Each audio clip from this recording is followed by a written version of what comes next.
Muito boa noite, meu irmão, minha irmã. Seja muito bem-vindo a mais uma aula de Escola Dominical da Igreja Presbiteriana de Niterói. Nós temos tido o privilégio de estudar nessas últimas aulas, a vida e a obra do nosso Senhor Jesus Cristo. A disciplina que nós também chamamos de Cristologia. Baseado nisso, eu gostaria de retomar um dos nossos antigos hinos, o hino número 54, Inário Novo Cântico, intitulado A Chegada do Messias, vai, em cada estrofe, cantar uma parte da obra do nosso Senhor e Salvador.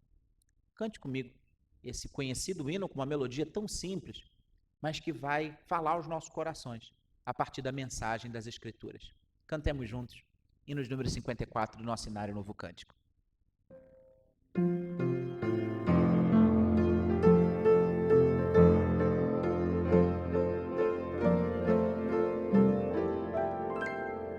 Cantai, exultai, o Messias chegou, dissiparam-se as trevas, a aurora raiou. Dai louvores, celebrai-o, foi morto na cruz. Dai louvores, publicai-o, já vive Jesus.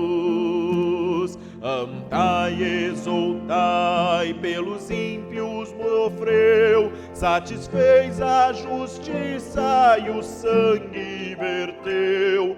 Dai louvores, celebrai-o, foi morto na cruz. Dai louvores, publicai-o, já vive Jesus. Cantai, exultai, temos pleno perdão, pois Jesus nos concede real salvação. Dai louvores, celebrai-o, foi morto na cruz. Dai louvores, publicai-o, já vive Jesus.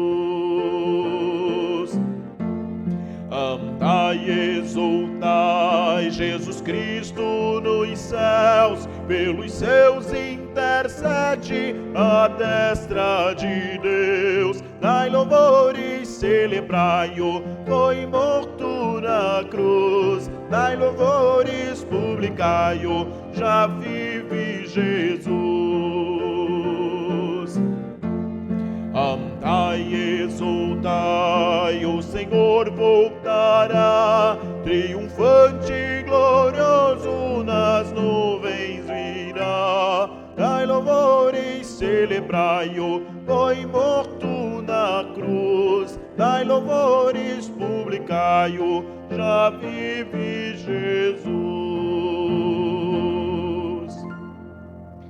Senhor, fala aos nossos corações por meio de Tua palavra, que nela encontramos Cristo, a nossa salvação. Amém. Amém.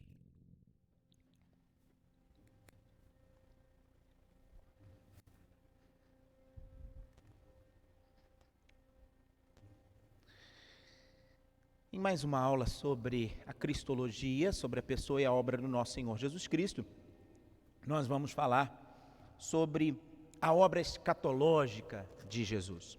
Na nossa última aula, nós começamos a seguir um referencial, uma exposição, uma forma de expor a obra, a pessoa e a obra do nosso Senhor Jesus Cristo, proposta pelo teólogo Oscar Cullmann na sua obra Cristologia do Novo Testamento. Apenas para nós relembrarmos, para nós contextualizarmos a nossa aula de hoje, Oscar Cullmann, ele faz a seguinte consideração: os nossos irmãos do passado, eles tiveram o privilégio de conhecer Jesus de uma forma que eu e você ainda não conhecemos. Eles viram Jesus, tocaram Jesus, ouviram a voz de Jesus, viva a voz. Aquelas pessoas, elas, à medida em que conheceram pessoalmente o nosso Salvador, elas foram percebendo as ações, nas palavras, em toda a obra do nosso Senhor, quem Ele era. Naquilo que se refere à sua obra terrena, a uma obra que se refere especificamente às suas atuações proféticas, servis e sacerdotais, ou seja, O nosso Senhor Jesus foi reconhecido como profeta, porque de fato ele foi e ele é o profeta, falando em nome de Deus, sendo o próprio Deus. Nós vimos ele como servo, porque Jesus, ainda que seja o próprio Deus, ele se humilhou e se fez servo, assumiu forma de servo para servir. E ele foi um servo sofredor, e o nosso Senhor Jesus também se fez sumo sacerdote, porque ao mesmo tempo ele foi o sacrifício e aquele que voluntariamente ofereceu o sacrifício. Assim, reconhecido como profeta, como servo e como sacerdote, vimos na última aula esses três aspectos da obra de Jesus, que podemos chamar de obra terrena, porque ele foi reconhecido como personagens que eram afeitos, que eram comuns à história daquelas pessoas, à realidade daquelas pessoas. Profeta, servo, sacerdote. Hoje, nós vamos continuar a falar dessa revelação histórica da obra de Jesus. À medida em que os nossos irmãos foram conhecendo Jesus, se relacionando com Jesus, e principalmente depois de sua morte e ressurreição, quando os textos bíblicos foram escritos, e os nossos irmãos, inspirados pelo Espírito Santo, eles entenderam de forma mais completa, pela íntima ação do Espírito Santo em suas vidas, quem era Jesus. Nós temos o registro de outras expressões, de outros títulos que são dados a Jesus e que se referem à sua obra, que nós podemos chamar de obra escatológica. Bem, eu queria ler com você alguns textos, começando pelo texto de Isaías, capítulo 61, o verso 1. Livro do profeta Isaías, capítulo 61, verso 1.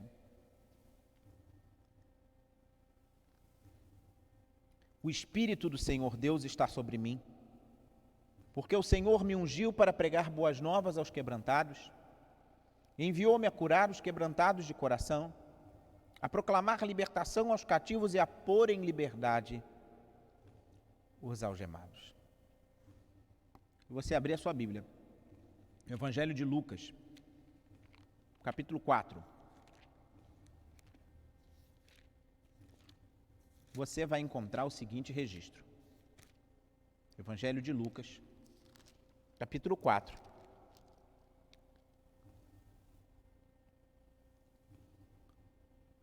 Verso 1.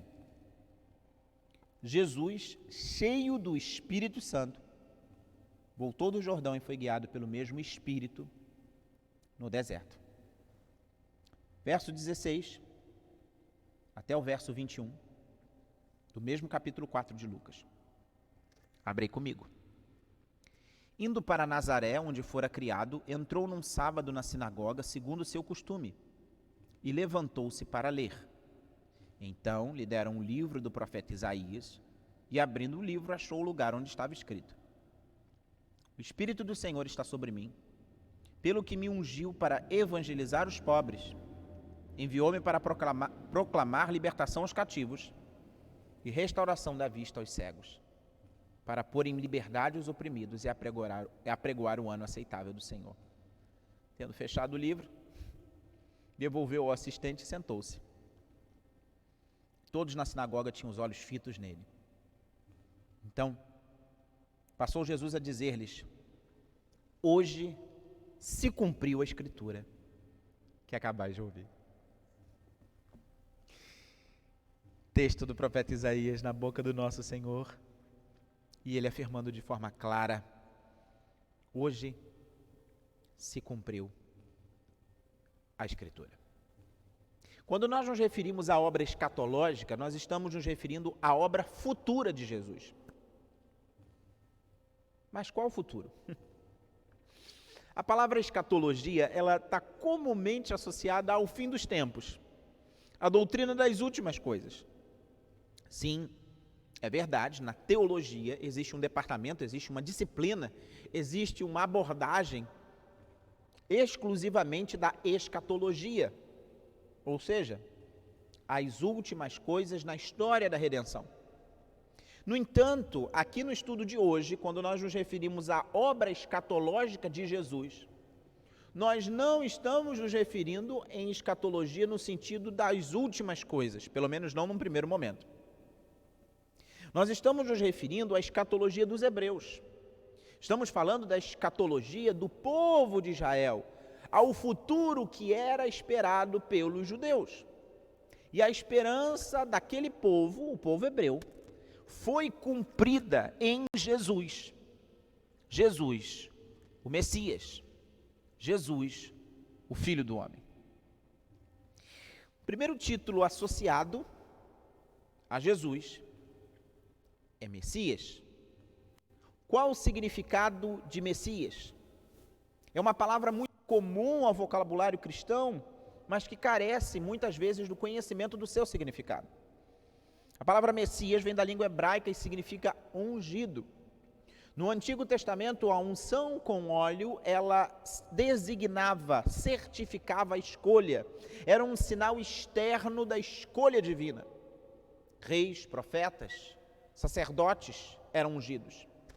Assim, Messias quer dizer ungido, ou seja, escolhido. Messias, da língua hebraica, tem um correspondente na língua grega, Cristo. Cristo, que quer dizer ungido, ou seja, escolhido. Mas que tipo de Messias os judeus esperavam? De uma forma geral, os judeus esperavam um Messias político. Alguém para cumprir politicamente as promessas feitas a Davi. A promessa principal de que ele nunca ficaria sem um sucessor no trono. Nós encontramos essa promessa lá no segundo livro de Samuel, capítulo 7, do versículo 12 ao versículo 17. Assim, o povo de Israel não atentou para a salvação trazida por Jesus, o Messias. Uma salvação que era muito mais do que uma mera libertação do jugo romano. Nós precisamos lembrar, inclusive, que durante o ministério terreno de Jesus, os judeus, os hebreus, eles estavam debaixo do governo do Império Romano. Então, é razoável nós compreendermos a expectativa escatológica dos judeus, que esperavam que um Messias político viesse. Mas Jesus não era um Messias político, definitivamente. Esse Messias veio para salvar, para libertar do pecado, para libertar das trevas da morte. O apóstolo Pedro reconhece isso na sua confissão, tal como nós encontramos em Marcos, Evangelho de Marcos, no capítulo 8, no versículo 29, quando o apóstolo Pedro, ele vai dizer o seguinte, Marcos capítulo 8, versículo 29, ele afirma o seguinte: então lhes perguntou, vós quem dizeis que sou? Respondeu Pedro, tu és o Cristo, tu és o Messias, tu és o ungido. O reino de Jesus não é um reino político, o reino de Jesus é um reino espiritual. O reino de Jesus é o reino do próprio Deus, que abrange todo o universo, que abrange tudo o que existe, e de uma forma mais específica, de uma forma especial, de uma forma destacada, de uma forma notável, de uma forma íntima. O reino de Jesus, o reino desse ungido, o reino desse Messias, é o seu próprio povo. Nós somos o seu reino. Jesus é o Messias, o ungido, o escolhido, e ele mesmo deixou isso claro quando diante dos judeus, na sinagoga, ele abriu as escrituras do Antigo Testamento, Isaías, capítulo 61, e ali, diante daquelas pessoas, ele disse que havia se cumprido a expectativa messiânica, a escatologia hebraica, a ideia de que no futuro viria um Messias, ali se cumpriu em Cristo Jesus. O reino de Jesus não é um reino político, mas é um reino espiritual, e isso implica em um governo diferente, porque Jesus transforma vidas e governa as vidas que transforma. Assim como Jesus foi o escolhido, ele é o Messias, o ungido, nós fomos escolhidos. Nós fomos ungidos. Nós fomos escolhidos e ungidos pelo ungido. Não como Messias, não no sentido de sermos salvadores, mas nós fomos escolhidos por ele, para nós darmos continuidade ao anúncio da sua mensagem de salvação. A primeira epístola de João, no capítulo 1, no versículo 2, no versículo 20, assim vai nos dizer. Primeira epístola de João, capítulo 2, versículo 20. E vós possuís unção que vem do Santo, e todos têm de conhecimento.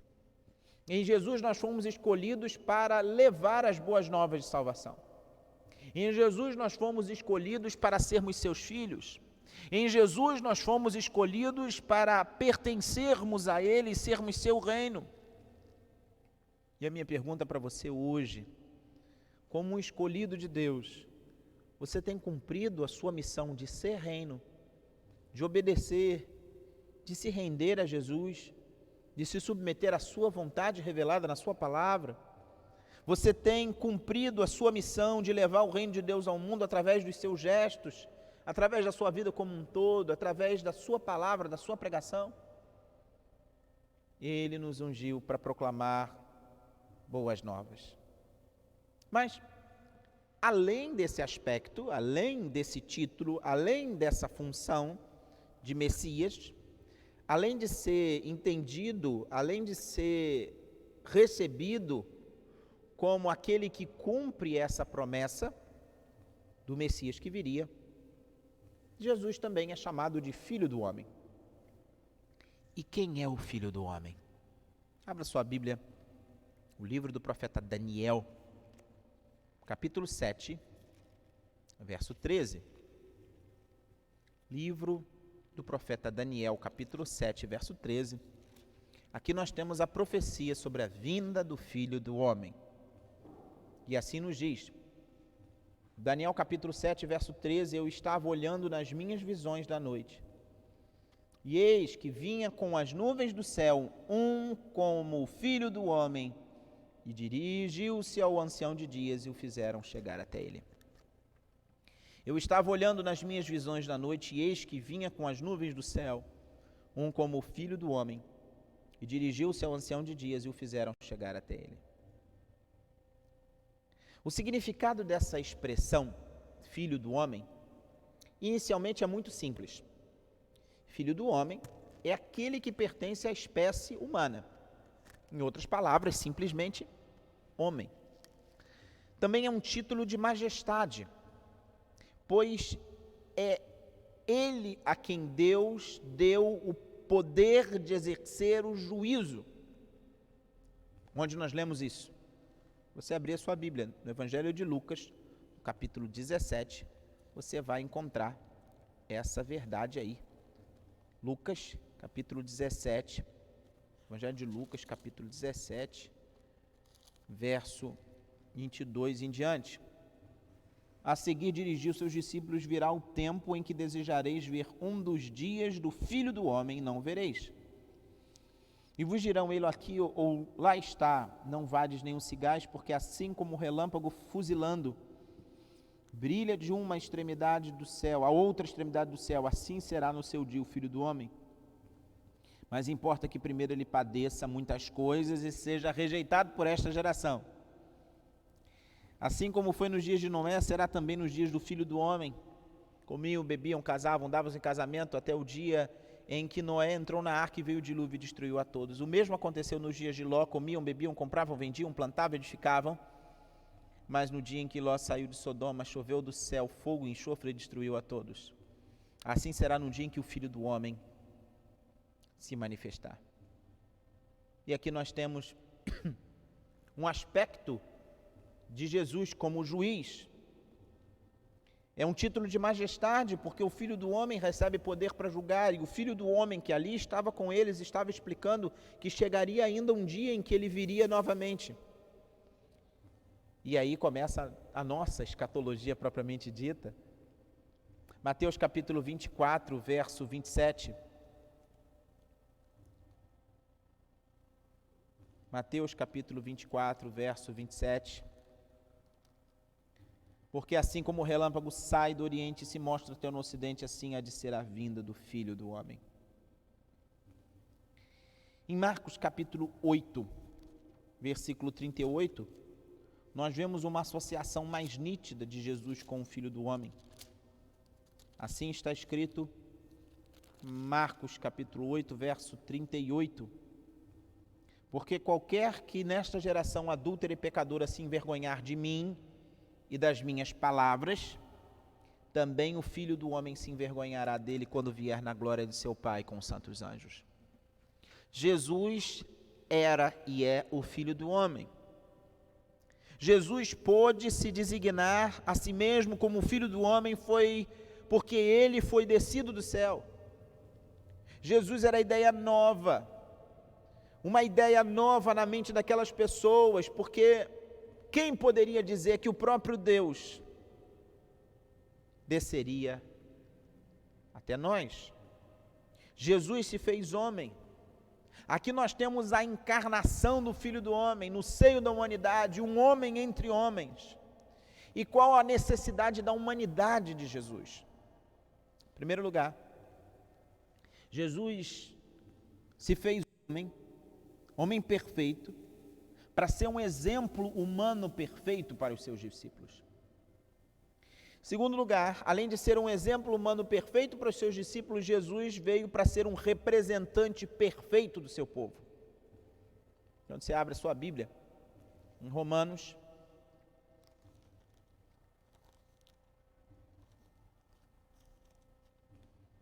capítulo 5, verso 15 a 19, você vê isso explicado. Na verdade, a gente pode começar até do 12. Romanos capítulo 5, verso 12. Vamos ler até o 19.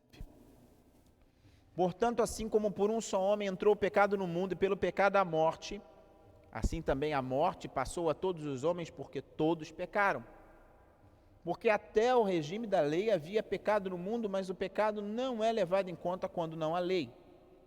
Entretanto, reinou a morte desde Adão até Moisés, mesmo sobre aqueles que não pecaram, à semelhança da transgressão de Adão, o qual prefigurava aquele que havia de vir.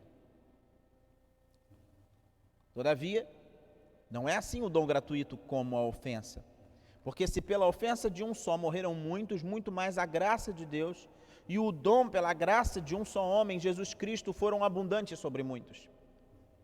O dom, entretanto, não é como no caso em que somente um pecou, porque o julgamento derivou de uma só ofensa para a condenação, mas a graça transcorre de muitas ofensas para a justificação. Se pela ofensa de um e por meio de um só reinou a morte, muito mais os que recebem a abundância da graça e o dom da justiça reinarão em vida por meio de um só, a saber, Jesus Cristo. Pois assim como por uma só ofensa veio o juízo sobre todos os homens para a condenação, assim também por um só ato de justiça veio a graça sobre todos os homens para a justificação que dá vida. Porque como pela desobediência de um só homem, muitos se tornaram pecadores, assim também por meio da obediência de um só, muitos se tornarão justos. Assim, em primeiro lugar, Jesus veio para ser um exemplo humano perfeito para os seus discípulos, para que os discípulos se identificassem com a humanidade de Jesus e com a forma correta de viver de Jesus, tanto quanto Jesus veio para ser um representante perfeito do seu povo.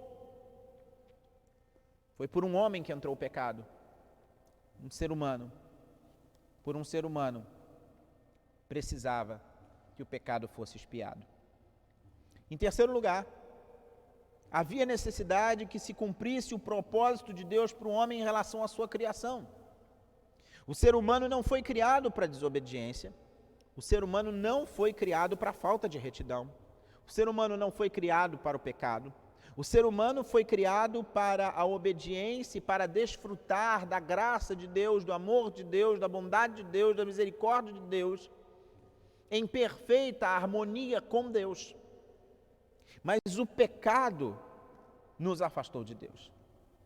E assim, diferente do primeiro homem, Jesus foi obediente. Diferente do homem no Éden, Jesus foi completamente e perfeitamente humano, resgatando o sentido e a dignidade da nossa humanidade.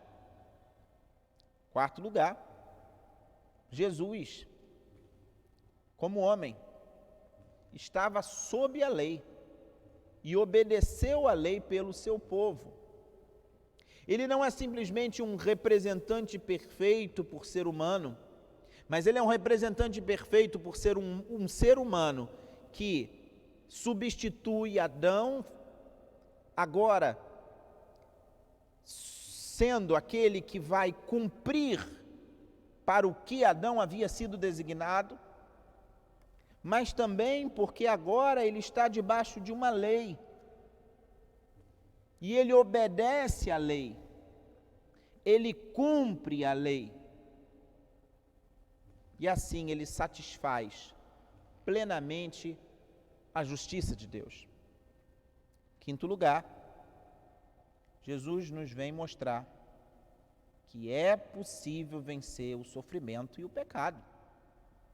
Interessante quando você abre a sua Bíblia na Epístola aos Hebreus, lá no capítulo 2, olha só o que está escrito. Epístola aos Hebreus, capítulo 2, verso 16 ao verso 18, nos dizem assim: pois ele evidentemente não socorre anjos, mas socorre a descendência de Abraão. Por isso mesmo, convinha que em todas as coisas se tornasse semelhante aos irmãos, para ser misericordioso e fiel sumo sacerdote nas coisas referentes a Deus e para fazer propiciação pelos pecados do povo. Pois naquilo que ele mesmo sofreu tendo sido tentado, ele é poderoso para socorrer os que são tentados.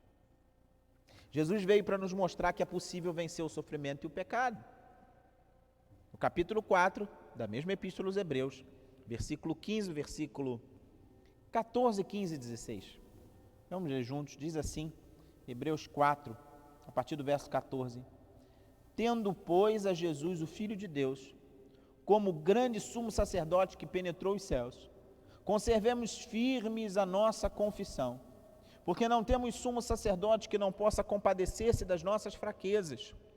Antes, foi ele tentado em todas as coisas, a nossa semelhança, mas sem pecado. Acheguemo-nos, portanto, confiadamente junto ao trono da graça, a fim de recebermos misericórdia e acharmos graça para socorro em ocasião oportuna. Jesus veio para nos mostrar que é possível vencer o sofrimento e o pecado. Assim, quando nós nos referimos nas Escrituras, quando o próprio Jesus se auto-intitula Filho do Homem, ele está dizendo que é humano. E qual a necessidade da humanidade de Jesus? Ele veio para ser um exemplo humano perfeito para os seus discípulos, para ser um representante perfeito do seu povo, para cumprir o propósito de Deus para o homem em relação à sua criação, porque Jesus foi obediente, diferente daquele homem do Éden. Jesus, como homem, estava debaixo da lei, obedeceu a lei pelo seu povo, e Jesus vem nos mostrar que é possível vencer o sofrimento e o pecado. Quando Jesus aplica o título Filho do Homem, ele aplica também a sua missão terrena, expressando a sua humilhação. Nós entendemos que Jesus, ao se tornar semelhante a nós, ele se humildou, se humilhou. Não porque seja humilhante ser humano em si mesmo, o ser humano tem dignidade. Mas à luz da nossa confissão de fé e dos nossos catecismos, Jesus, sendo Deus, perfeitamente Deus, completamente Deus, no esplendor da sua glória, a si mesmo se esvaziou e se fez humano e obediente até a morte da cruz. Ele se humilhou, rebaixando-se a se tornar semelhante a uma criatura, a autolimitar-se, assumindo limitações como eu e você possuímos, sentindo os nossos sentimentos, sentindo a nossa humanidade no corpo. E assim, Jesus humilhou-se.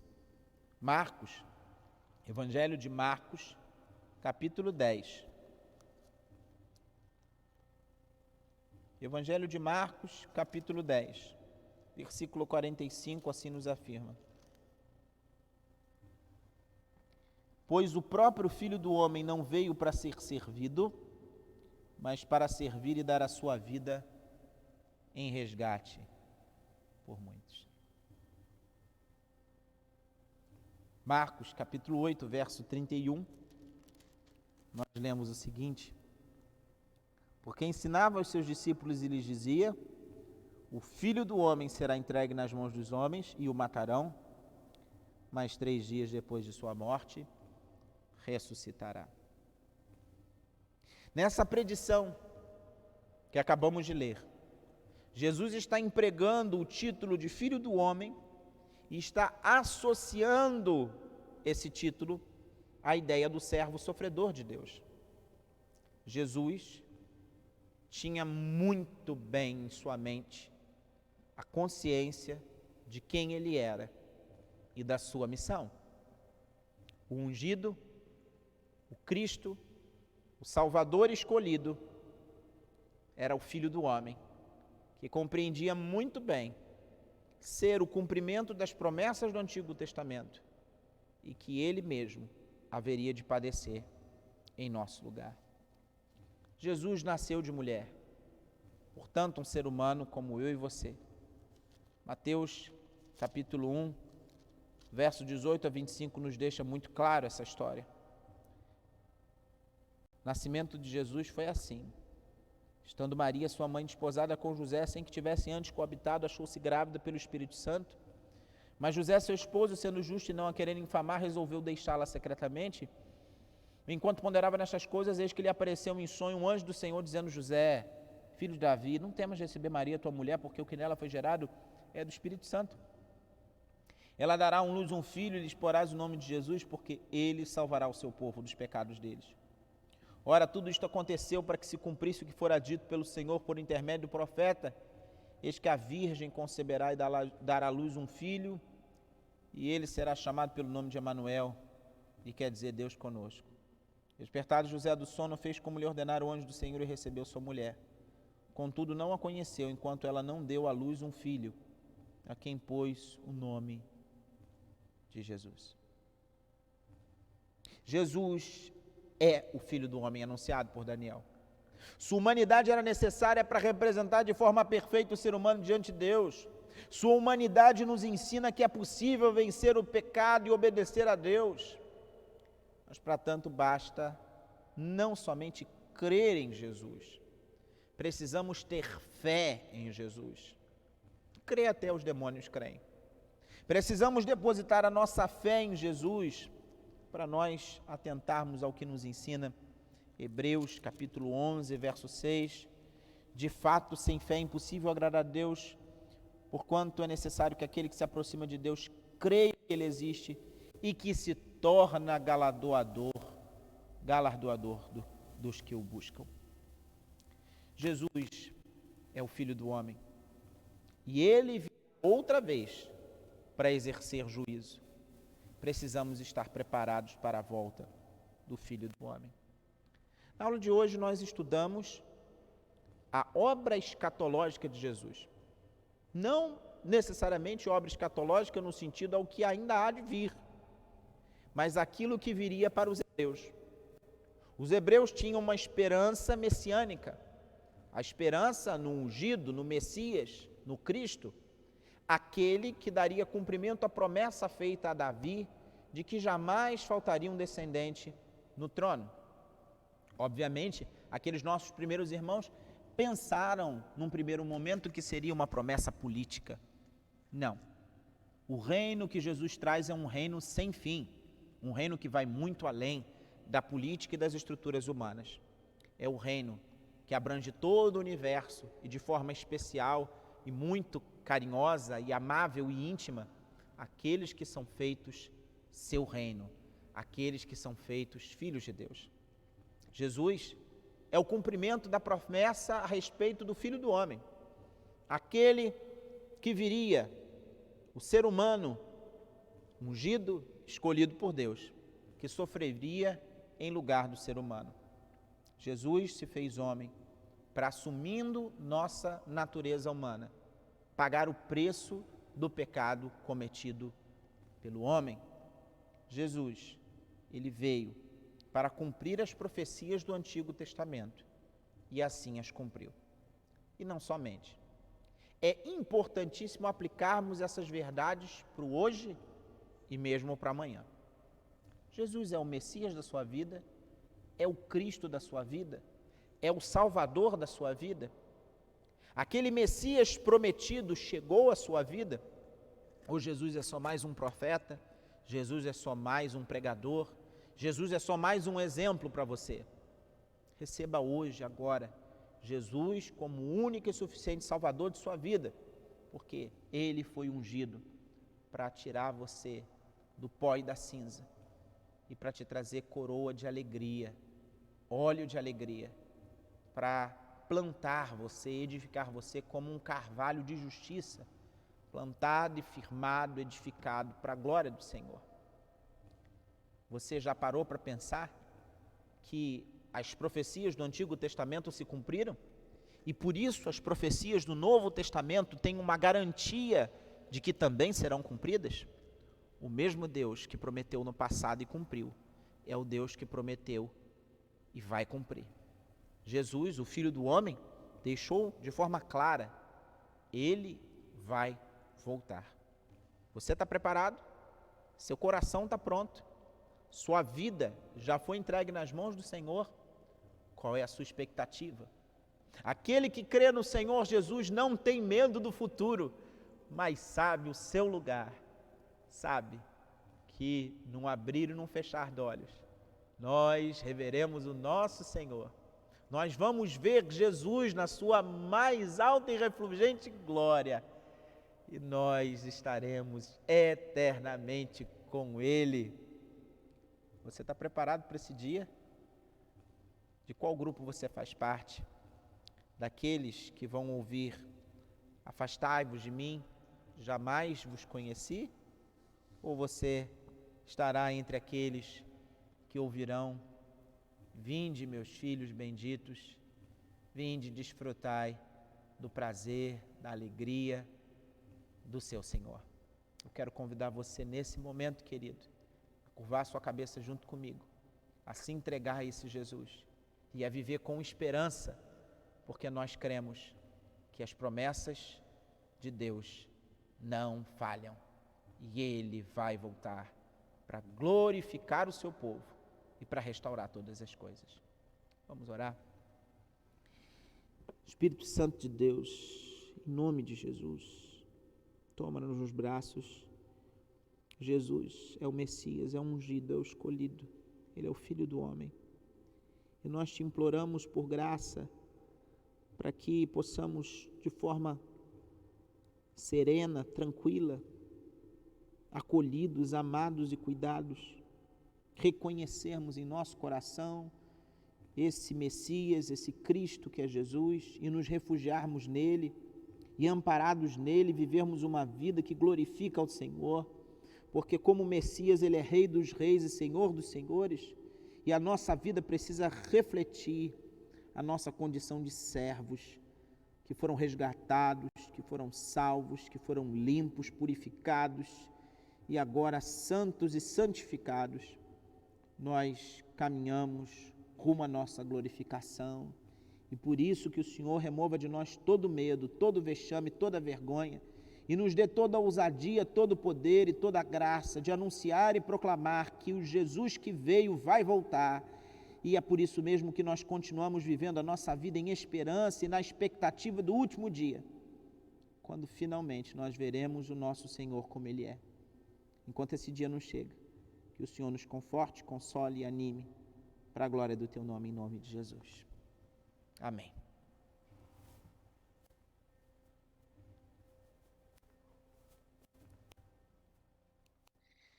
Estudamos hoje a obra escatológica de Jesus, nos referindo à sua obra escatológica passada. Escatologia fala das coisas futuras, mas estudamos esses dois lindos títulos de Jesus, ele como Messias e Filho do Homem, sendo o cumprimento da escatologia hebraica. Jesus é o cumprimento das profecias do Antigo Testamento. O Messias e o Filho do Homem que eles esperavam veio, mas ele também vai voltar. Por isso que nesse momento de consagração de dízimos e ofertas e das nossas próprias vidas, eu convido você a encerrar de forma muito carinhosa essa nossa escola dominical, cantando comigo essa canção. Santa mensagem nós trazemos, canto de amor e de paz, nele felizes dizemos, Cristo virá outra vez. Cante comigo.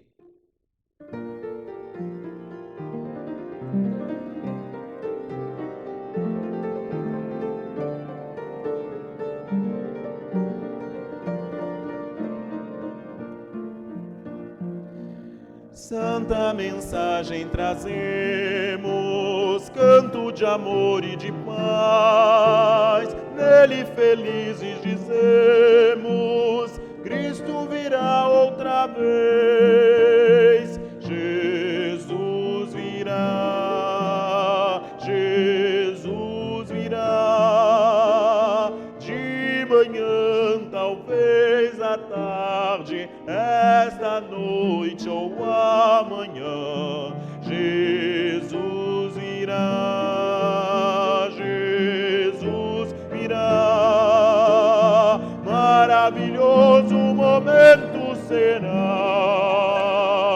quando Jesus regressar, aves e flores proclamam, vem o glorioso Senhor, montes e vales exclamam, Cristo virá outra vez, Jesus virá, Jesus virá, de manhã, talvez à tarde, esta noite ou amanhã, Jesus virá, Jesus virá, maravilhoso momento será, quando Jesus regressar.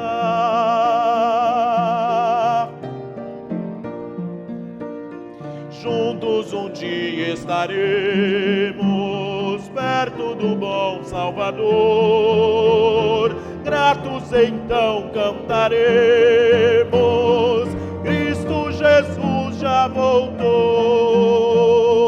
Jesus virá, Jesus virá, de manhã, talvez à tarde, esta noite ou amanhã, Jesus virá, Jesus virá,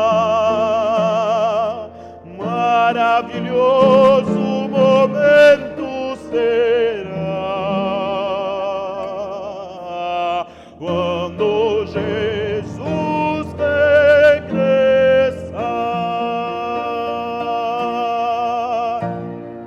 Amém. Que assim seja, para a glória de Jesus, o nosso Redentor. Recebei a bênção, meu querido, minha querida. Deus os guarde pelo seu poder, permaneça ao vosso lado, os dispense o seu cuidado. Deus os guarde pelo seu poder,